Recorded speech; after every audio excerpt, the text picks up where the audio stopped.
This time we going abroad, you know what I'm saying? We going abroad. We going to Canada. Let's get right into it. As advised.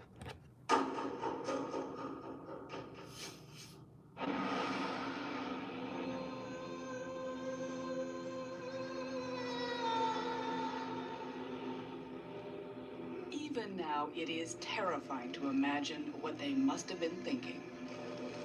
It was the last day of June 2009, the end of a long day and a long drive. As the car moved closer to the water, did they know what was about to happen? Did they struggle? Did they scream? Were they even alive?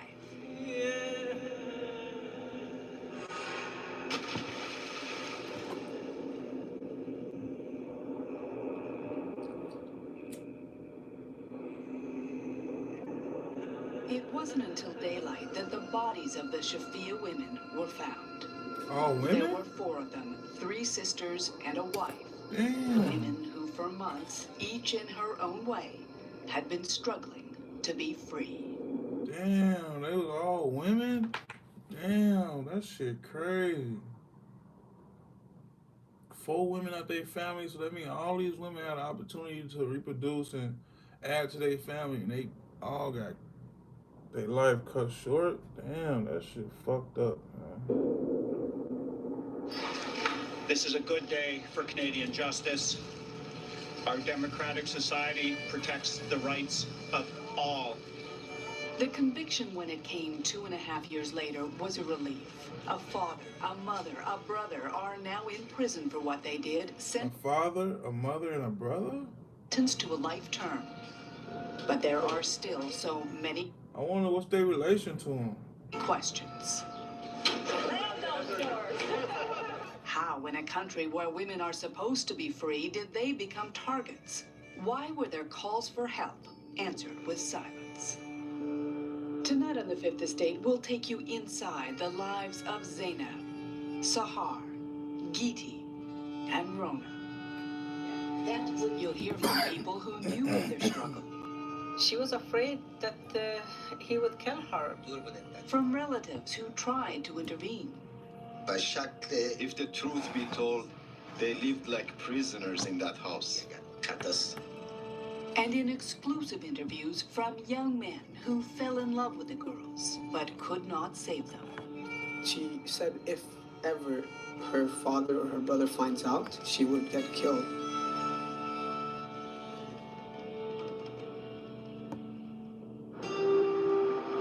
It was 2008 Montreal. At a high school locker, the shy beginnings of a romance. I think she was just special. I never seen anybody like that. Like, she had that traction that pulled me toward her. She was Zainab Shafia, 18, newly arrived from Dubai. He was Amar Wahid from Pakistan originally. Enrolled in the same adult education program, there was a spark. And with Valentine's Day approaching, Amar screwed up his courage and gave her a card. I wrote on the note, I'd like to be your friend, I'd like to know you. And if you think this is appropriate, and if you accept my friendship, just wear a white dress tomorrow. So the next day, when it was Valentine's Day, I saw her from far, and I saw her dressed in white. But there were things Amar needed to understand. In an email 2 days later, Zainab laid out what she said would have to be the rules of their friendship. Rule number 1, beware my brother. Amar wasn't surprised. Her family is probably not that open-minded, so I told myself, like, whatever, I have to be extra careful, because if her brother finds out, she's the one who's going to get in trouble at home. So they can't even have boyfriends or they'll be killed.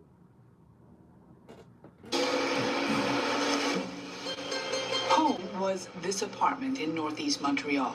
The Shafias, Muhammad, his wife Tuba, and their 7 children had emigrated to Canada the year before.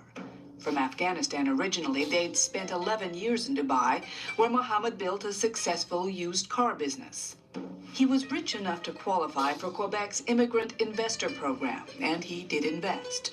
$2 million for this strip mall in Laval, $200,000 for a piece of land on which he started to build a family homestead. But Muhammad Shafia was also a secretive man. 5 months after the family arrived, he sponsored another immigrant. Rona Amir, he told authorities, was a cousin who was coming to work as a nanny and a housekeeper. Lawyer Sabine Venturelli helped the family with the immigration documents, but from the beginning, something didn't seem right. When I asked her the question about her marriage, she started to answer me, and Mr. Shafia stopped her, saying, "There's no need to talk about that." No wonder. The truth would have disqualified the family as new Canadians. Rona was not Shafia's cousin, but his first wife, a woman who'd led a desperately unhappy life that she chronicled in a journal. Why would he have to lie about that? Why would he have to lie about if that's his wife or not? Why? I don't get that. Why he had to lie and say that was his cousin? I don't really get that. I don't get why he had to lie about that. After getting married, my lot in life began a downward spiral. Right up to today, that I'm writing these memoirs. The pages are personal and tinged with bitter disappointments, most of them starting when Rona learned she couldn't have children. My husband started picking on me.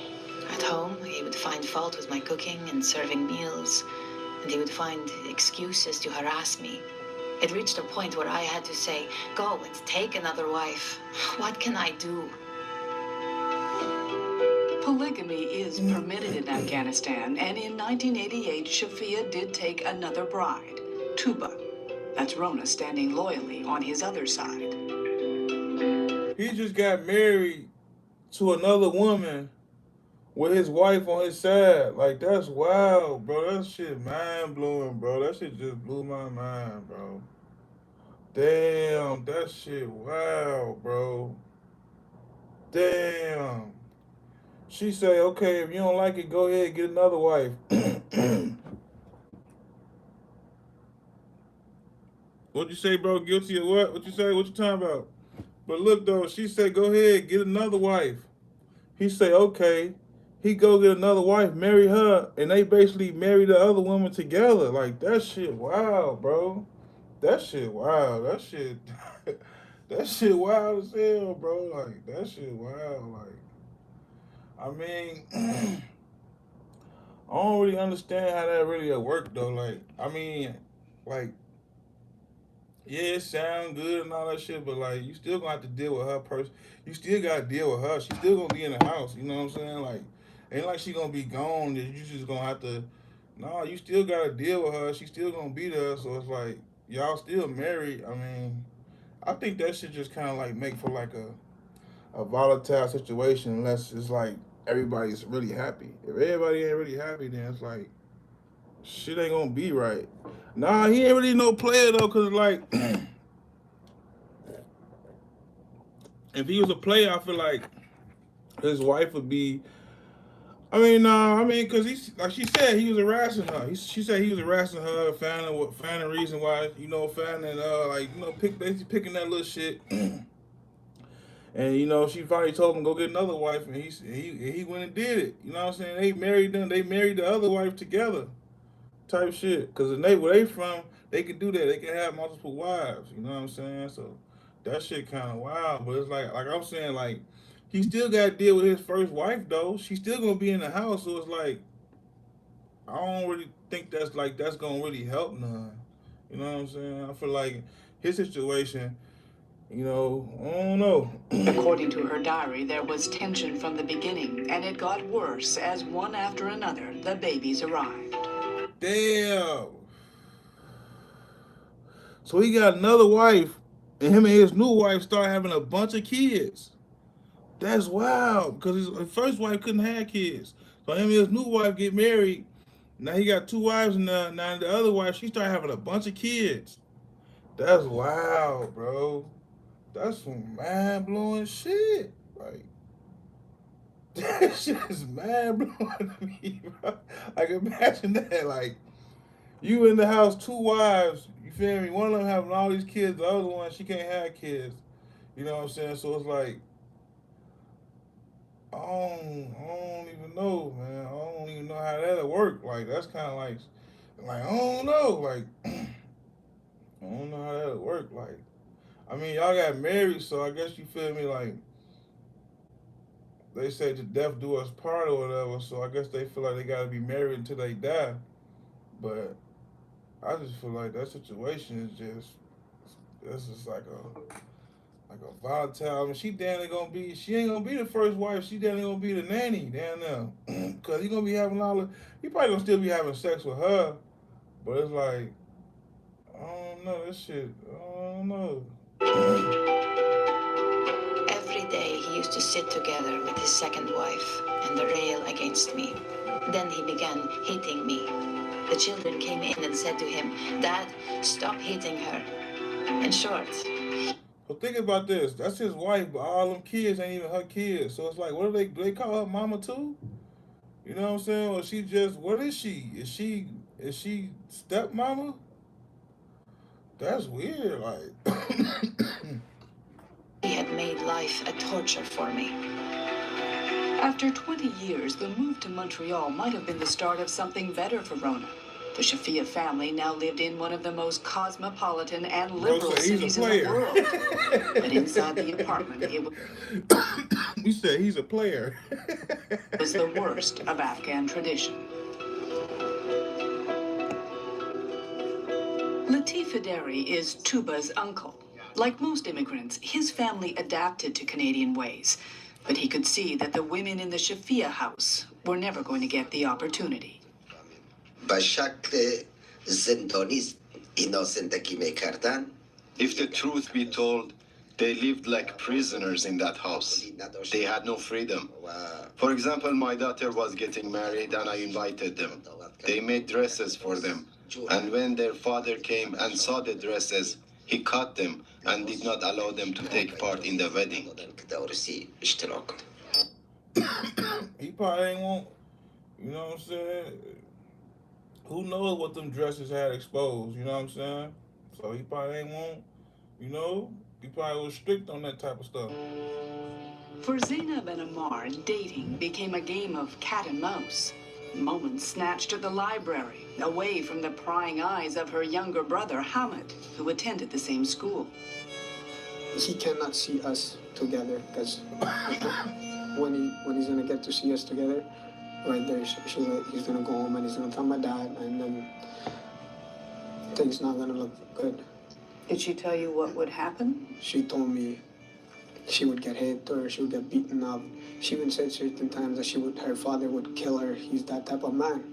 I mean, I'm like, that's just in your head. You can't think like that. I'm like, he will never kill you. She's like, you don't know. She kept on repeating, you don't know my father. That shit crazy. So her even knowing that if she talk to dude or talk to anybody, she can get beat or get possibly killed. Damn. That's a lot at risk.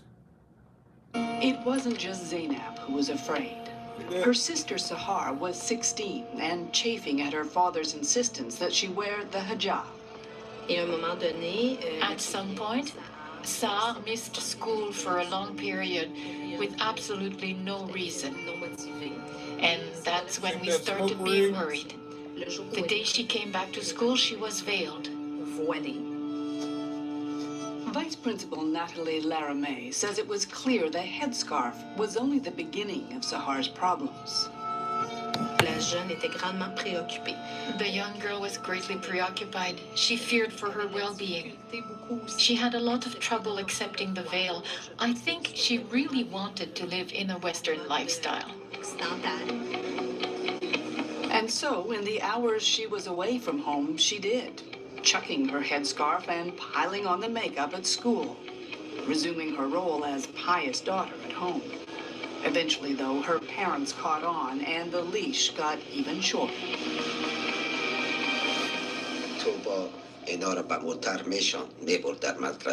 Tuba would drive the children to their school. At 12 o'clock, When they had an hour break, Tuba would bring them back home.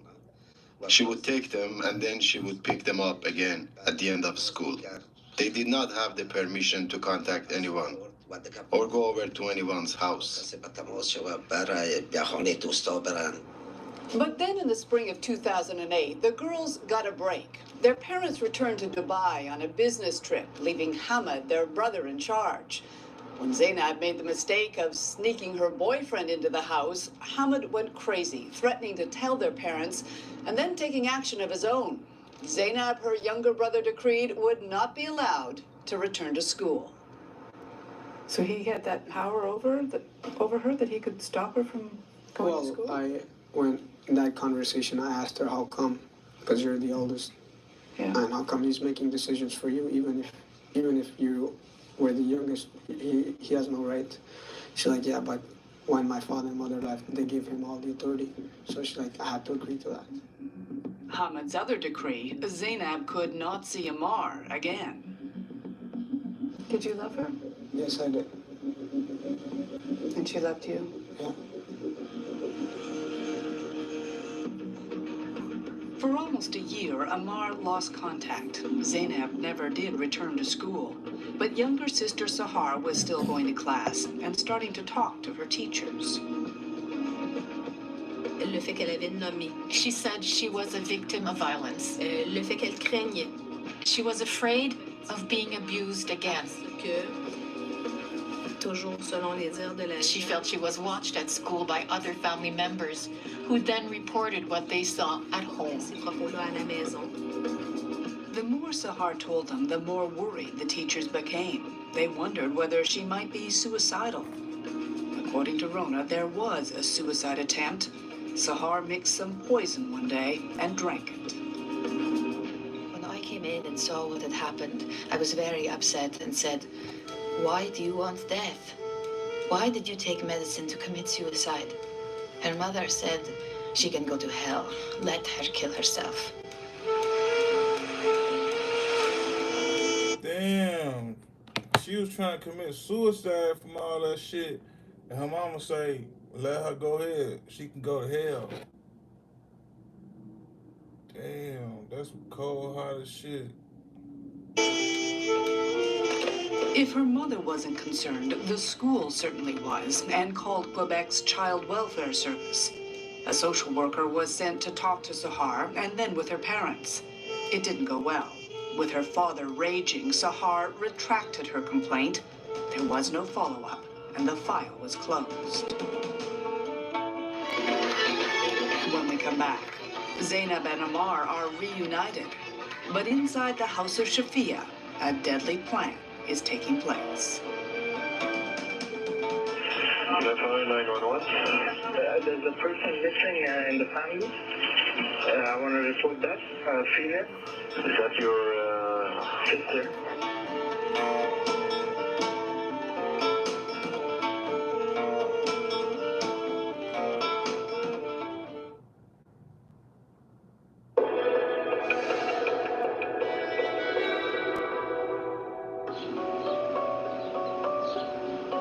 The story of the Shafias is a story about women's desire for freedom and a father's demand for control.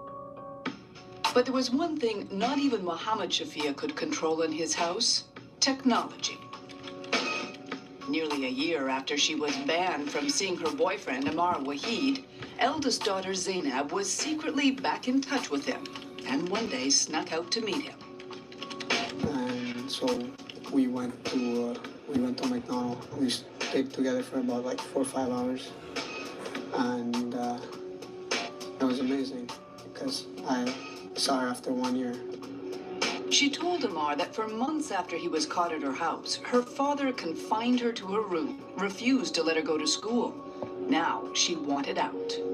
So she's like, I don't feel like living a life like this where I have to say everything. I have to ask for permission. I have no freedom.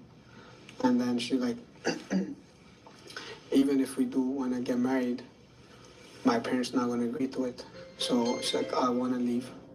Amar wasn't so sure. He had no job and no apartment. He asked Zainab to wait just a few weeks. She was going, she said, with his help or without. So she's like, you coming to get me right now, or else I'm gonna leave on my own. So I'm like, all right, I'm gonna come pick you up. It was a brazen departure, and in the Shafia house, it set off another crisis. Fire 911. Yeah, I wanna. There's a person missing in the family. I wanna report that. In your family? Yeah. Is that your sister? Your sister? How old is she? She's 19. It was Brother Hamid who called the police and demanded they find Zainab and bring her home. Unbeknownst to him, one of the other children also called, looking for protection, terrified of how their father would react. And so, for the second time in a year, the authorities were dealing with the Shafia family. When police arrived at the house, the children were open, telling them of repression and abuse. But then their father came home, and the stories began to change. In a report, the social worker said the children appeared to live under a reign of terror. But once again, intervention was not recommended. There was one adult inside the house who knew the truth and who might have been able to help if she hadn't been so powerless herself. First wife Rona's diary documents the fear and the threats. Tuba was clearly the preferred wife, and Rona knew it. She had my passport. Tuba used to say, "Your life is in my hands." I said, "You can't kick me out. You are one wife of his, I am another." She said, "You are not his wife. You are my servant." Damn. That much seemed to be true. So the new wife basically telling the first wife, "I own you. You not his wife no more. You my servant." That's wild, bro. That's what I was saying earlier. Like, what is she now though? Like, for real? Like, what is she like? Rona wasn't even allowed to use the house phone. With $50 she got each month as allowance, she bought phone cards and $50 poured a out her month? heart to distant relatives in distant lands. She called again and again and again, and then every time she called, she would talk more about the abuse and about the mental, verbal, and physical abuse. Fahima Vorgatz, a niece living in the United States, counseled Rona to leave, but she was too afraid. Because he told her if she leaves, he would kill her. He threatened her if she leaves or if she goes to the police, they will kick her out of Canada. They will send her back to Afghanistan. And again, she was afraid if she goes back to Afghanistan, then Shafi's family would kill her there. So she was in a lose-lose situation. Rona was right. They were trying to get rid of her. Lawyer Sabine Venturelli remembers a phone call from one of Mohammed Shafia's relatives. She called me to tell me that there were some problems in Mr. Shafia's family and that Mr. Shafia was therefore asking me to close the file and to see to it that Madame Rona left Canada. He was offering to pay me a fee, and I'm talking about a substantial amount of money. He was offering to pay me $10,000. She declined the offer.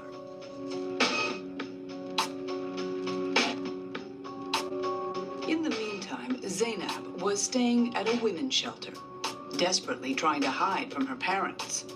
But they had a Mars telephone number, and the next thing he knew, he had a call from police. It was a lady, and she said, "We have a complaint against you for that you kidnapped Zainab."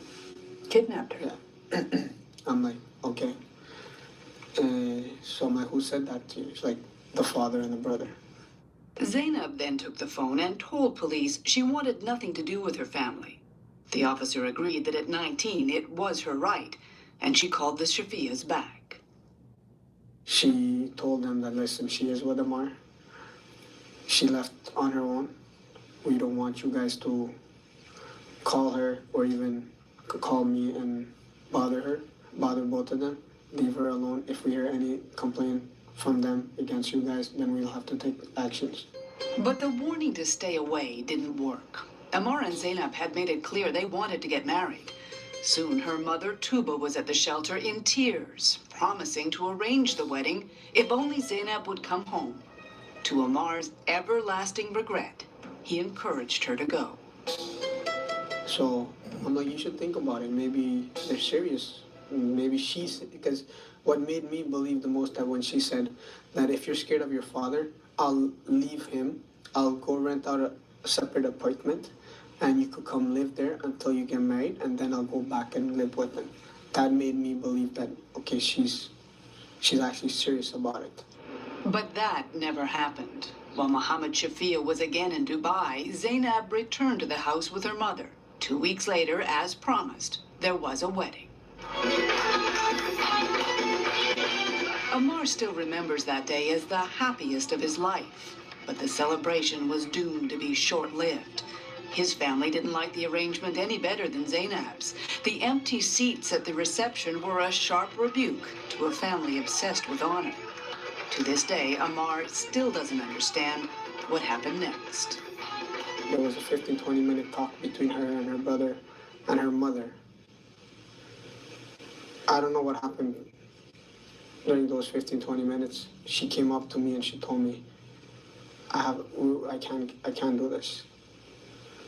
So I don't know what they told her, because she was crying and she's like, I love you, but I cannot do this. I cannot leave my family. What do you think of that? Until today, I'm still thinking about the answer. I'm still looking for the answer. I don't know what they told her. Oh, it felt terrible that a day before I get married and I'm so happy, and not even 24 hours later, it's just everything is finished. As quickly as they were married, the couple was divorced. 6 weeks later, the bride would be dead. Today, Omar has no doubt the wedding was part of a much bigger plan. It was all a game they played to bring her back home. And then they wanted to do this to them, to kill them. And it was just a setup they did. So they agreed to the wedding to lure her back to the house? Yeah, just so they could kill her? Do you think they had a plan at that point to kill her? I agree. I think they did have a plan. We may never know exactly when the plan was hatched, but in the late spring of 2009, there was a lot of fear in the Shafia house. Among the calls Rona placed was one to her sister in France, worried about a conversation she'd overheard. She said she heard the voice of Shafia saying, I will go to Afghanistan, and when I come back, I will kill Zainab. Rona said. Another voice asked, what about the other one? And he said, I will kill them too. Her voice was shaking. I told her, my dear sister, do not worry too much. You are not in Afghanistan or Dubai. You are in Canada, and it is an advanced country. Nothing will happen there.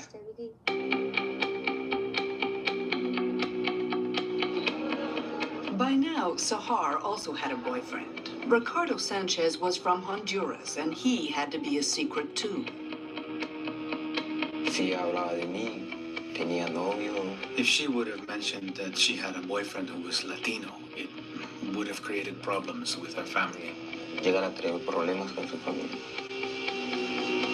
As with her sister, dating was an exercise in subterfuge. One day, Ricardo and Sahar were also caught by her brother.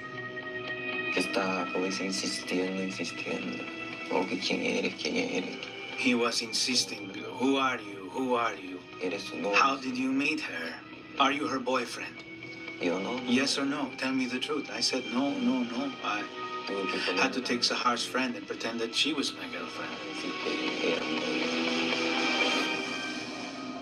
By the spring of 2009, Sahar was in full rebellion, and teachers weren't sure what to do. Not only was she missing class, she was losing weight. They worried about things like eating disorders and even drugs. It all came to a head the day Sahar fainted at school and had to be hospitalized. Despite repeated calls to her family, No one came. And so the school placed another call to child welfare. Lorsque l'enseignante a téléphoné, elle a mentionné. When the teacher called, she said she was concerned for Sahar's life. Et l'intervenant. But the person at the other end said, since she was 17 and a half, almost an adult, they would not deal with the complaint Qu'on invitait la jeune and suggested Sahar look for help elsewhere. source de son milieu. The school was aghast. Insulté, Insulted, outré, outraged. scandalisé. Then there was little sister Geeti. At 13, she was also acting out, skipping school and getting caught shoplifting. At one point, she told her teachers she wanted to be put in a foster home.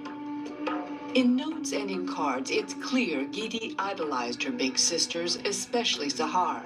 It was her dream that when Sahar finally did leave home, she'd take Geeti with her. But it was never to be. By June, the plan was in place. Computer records show that Hamid spent hours online that month, looking at maps of eastern Ontario, checking out rivers, remote lakes, bodies of water of any kind. Thousands of websites were visited at all hours of the day and night. On June 20th, a final, chilling search. When we return, the Shafias go on vacation. He Google searched where to commit a murder. Who the fuck does that? Him? I don't know where you're going with this, honestly. To be honest with you, man, I don't know where you're going with this, okay?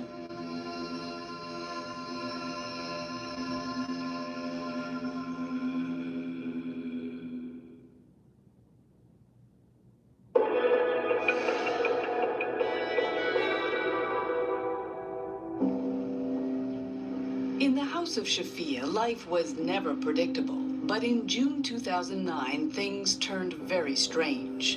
After her hasty wedding and even hastier divorce, Zainab was bracing for her father's return from Dubai, emailing Omar of her plan to apologize in the hopes he forgets everything. A few days later, she calls, she has been forgiven, and life at home is different. Well, she said her father is completely changed. He's not the same guy that he used to be. He's not as strict. There's something fishy. This is not normal for a human being to change. His 50 years mentality in a month. Things are apparently so good now, the Shafias are taking a vacation to Niagara Falls. Dad, Hamid, and the younger kids in the family's Lexus. The women in a newly purchased Nissan Sentra. After so many months of upheaval, there is finally a sense of calm.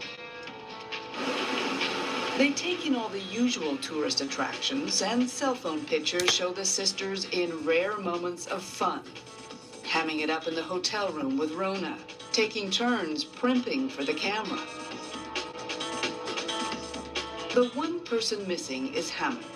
His cell phone shows he's backtracked from Niagara Falls and is now in Kingston, near the city's famous but secluded locks. He rejoins the family as they check out of the hotel, and they drive through the night, again in 2 cars. As she has the whole trip, Sahar is texting, snapping photos as they pass through Toronto. At 1:38 a.m., she receives a final text from her boyfriend. By then, the Shafias are in Kingston, near the locks. If there are witnesses to what happened next, they've never spoken. Somehow, some way, 4 women in a Sentra ended up dead at the bottom of the lock.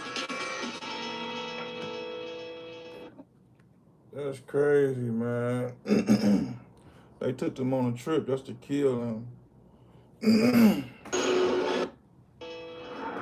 The next morning, Kingston police had the gruesome task of identifying the bodies.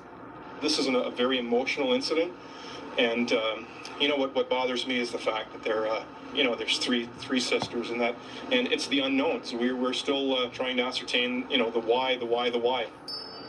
But before the why, there was the how. On the surface, there weren't many clues, a few scattered pieces of what appeared to be a broken headlight. Then there was the Sentra. If it had been driven into the lock, why was the ignition off? Why were the seatbelts locked and the front seats fully reclined? The women were found in only 2 meters of water, and yet there was no sign any of them had tried to escape. As police puzzled at the scene, at headquarters, a missing persons report was about to be filed by the Shafias. Tuba is the first to explain what she knows. One moment, I'll be right with you. Her theory, the girls stole the car and drove it into the canal. چند لحظه دیر نشد که دختر بزرگ اومد برای من نوک زد اونو برای من گفت که کلی رو بده که من لباسای خود هست تو بکس موتر میخواید لباسا رو خود بگیر بعد از اون من دیگه نفهم من خوابیدم. When he's questioned, Muhammad claims to know even less. You know your car, the Nissan, was found underwater? شما گفتین. Yes. Any thoughts, any idea how it got there? نه. هیچ ندارم. Okay. این چون اولین اتفاق است برای ما افتاد. By the time Hamid takes a chair, he's defensive. Guys, I'm telling you, I'm already in a lot of mess. Yeah. I don't know what you're doing. If you want to blame it on me, I don't know where you're going with this, honestly. But Hamid shares one piece of information that will prove critical. At 7:30 that morning, he placed a call to 911, reporting an accident with the Lexus. Hello. Had an accident on Sunday night. Are you injured? No, just car damage. Okay, how many cars are involved? One, it's with the pool. Strangely, it happened in an empty parking lot, and not in Kingston, but 300 kilometers away in Montreal. When police searched the Shafia's garage in Montreal, they found the Lexus with a broken headlight. In the days that followed, the drownings were big news, reported as a joyride gone wrong. But in his gut, Amar knew it wasn't true. This cannot be an accident. Everything just came back to me, what she used to say her father would do this to her if she would ever go against her and all that. I'm like, she was right. I was really angry. I went to her house, called her house number, and then Hamid picked up. I'm like, where's Zainab? He's like, what does it concern you? I'm like, where is Zainab? He's like, come to my house and I'll tell you where she is. I'm like, I'm outside your house. I need to know where she is. And he just hung up the phone on me. I went knocking the door, nobody opened the door. He wasn't allowed in, but when the media came knocking, the Shafias were more than willing to put their grief on display. For days, they stuck to their story. Come with me. Give me key. I want clothes. I take key after I do. Unaware that by now, the police were onto them. Wiretaps and intercepts from listening devices placed in their cars revealed the shocking truth. They said wiretaps and listening devices placed in their cars. Whoa.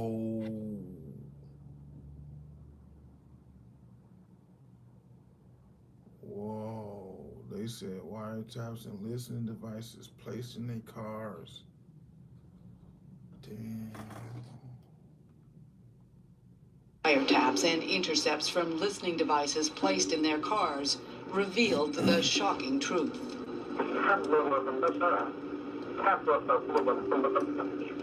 These are the conversations that would condemn them. Revealed the shocking truth. Somebody said, even if they come back to life 100 times, I'll have a cleaver in my hands and I will cut them to pieces.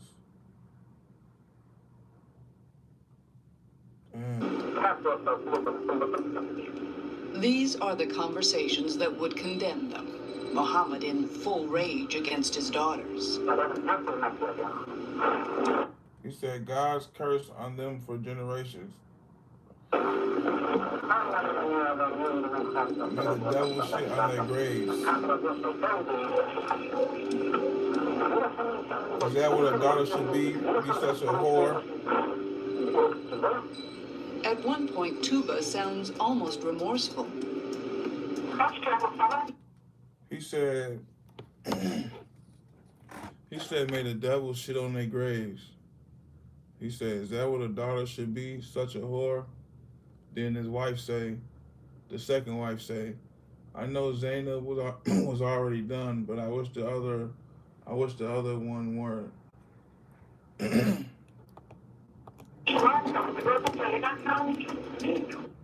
She said she wished the other two weren't. He said they messed up too, but there's no other way than to die, he says, because there's nothing more important than honor.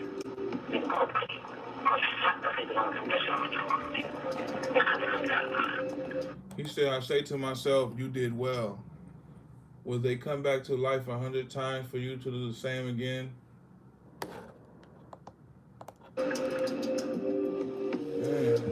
It took police only 3 weeks to crack the case.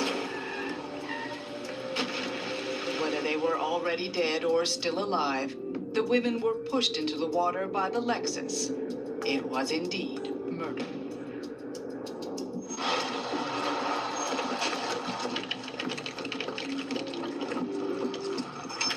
Look out, guys. Let that cover in, guys. The Shafias, mother, father, and son, were on their way to prison.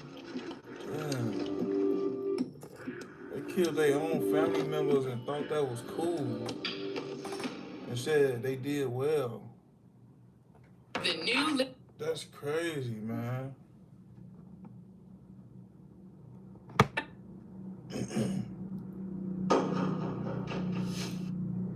A mother decided to kill her 3 daughters.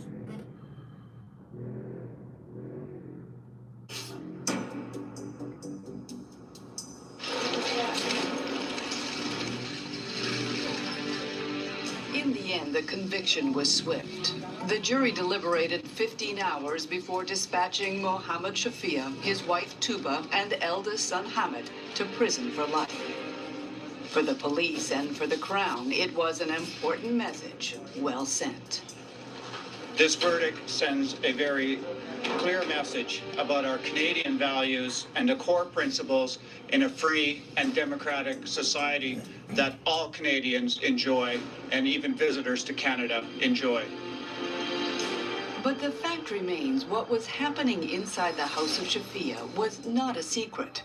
That the women felt threatened and at risk was known to family members, to teachers, and at 3 different times to the people whose job it is to protect children in Quebec. When 17-year-old Sahar told teachers of abuse, and they told child welfare she might be suicidal. When Zainab ran away with her boyfriend, and social workers went into the Shafia home. When Geeti was pleading to be taken into foster care, and Sahar was turned away for being too old. Each time, nothing was done. The head of Quebec's child... So they were definitely crying out for help, and nobody did nothing for them. Child Welfare Service says part of the problem is that until this incident, social workers didn't appreciate the risk of what is called honor killing. Michelle Dion.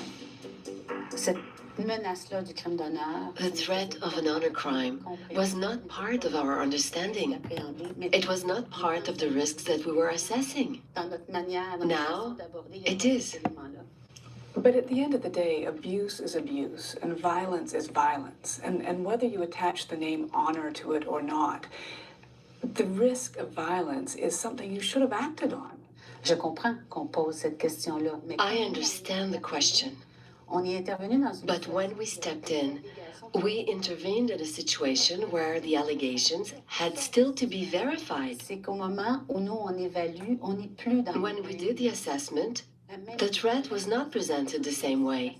The concerns were not the same as in the beginning. When we got there, something had happened, and the children didn't have quite the same story. The children were more calm. We didn't have the same picture as when we first got there. Is it surprising that a child with the abuser sitting right there would recant the story? We have to understand that in this situation, we did an emergency intervention on a Friday night. And when we got there, the children were at home and the parents had already returned. We were caught in an unfavorable situation, I agree, but that's reality. But that doesn't explain why they didn't monitor the family, why they didn't liaise with the school. When she heard what happened to the Shafia girls, Vice Principal Nathalie Laramie had an immediate, instinctive reaction.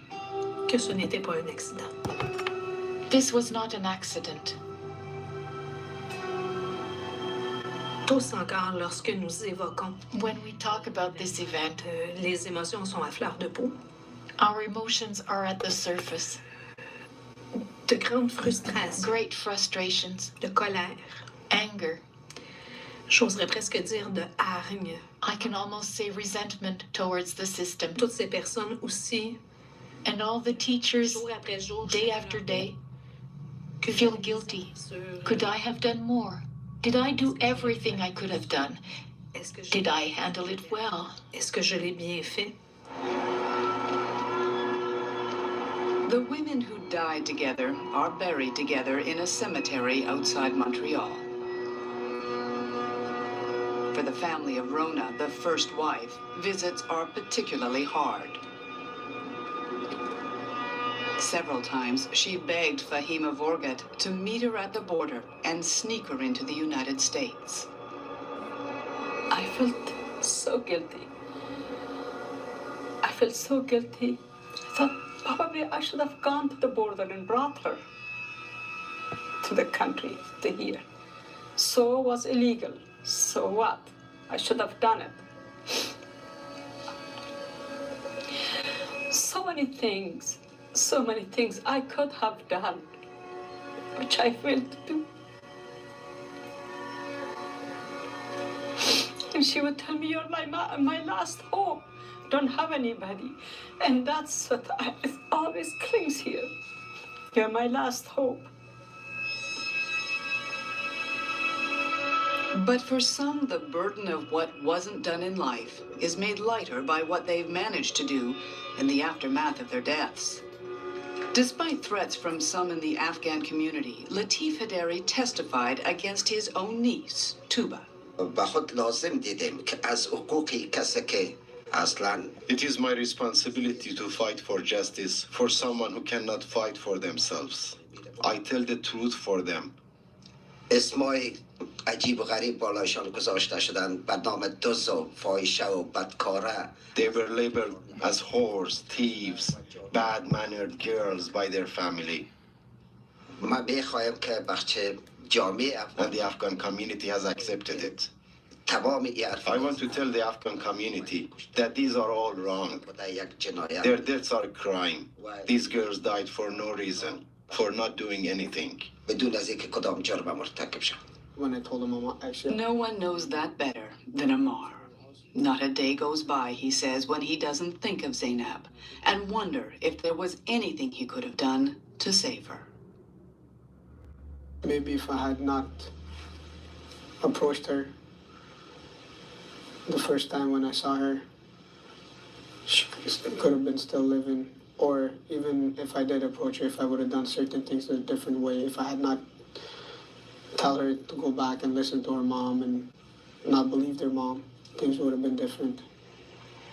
Everybody looks back now and wonders if they could have done something. Do you feel that? Do you feel responsible? Well, sometimes I do feel guilty because I feel that if I was able to take a step to take her out of the house, I should have went further. I should have stood up more And I feel like I should have stood up directly to her father and to her brother, which I didn't do it. Maybe they would have listened, or maybe they would have reacted differently. Who knows? And I wasn't worried about the outcome, how they would react towards me. But she would have been alive.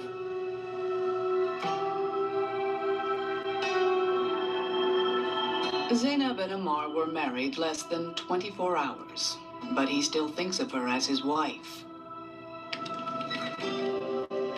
It was my dream to marry you, she told him in one of her last emails. We had an amazing love story together.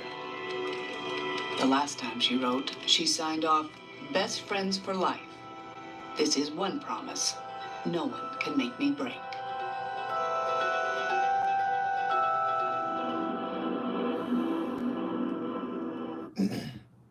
Yeah, man, that shit fucked up, man. Rest in peace to the women, man. Yeah, man, you gotta understand, man. Different cultures, this shit go on, man. Different shit go on, man. So, you know, some shit they don't accept. Some shit they feel like shit they'll kill you if you do something to make the family look bad or whatever however they feel. But see, they probably can get away with that shit in their home countries, but out here you going to jail for that shit. You know what I'm saying? But that shit ugly though, man. That shit fucked up, man. So understand if you a man out here trying to talk to some of these women that's from different cultures and all that, you know what I'm saying? Don't just think they ain't fucking with you or you know they racist or whatever. No, that shit might just be not might that shit just may not be accepted. You know what I'm saying with their family. You know what I'm saying? So they just stay away from that shit because they don't want to cause no rift or none of that. You know what I'm saying? So yeah, be mindful of that, man. Like, comment, subscribe, do all that YouTube shit, man.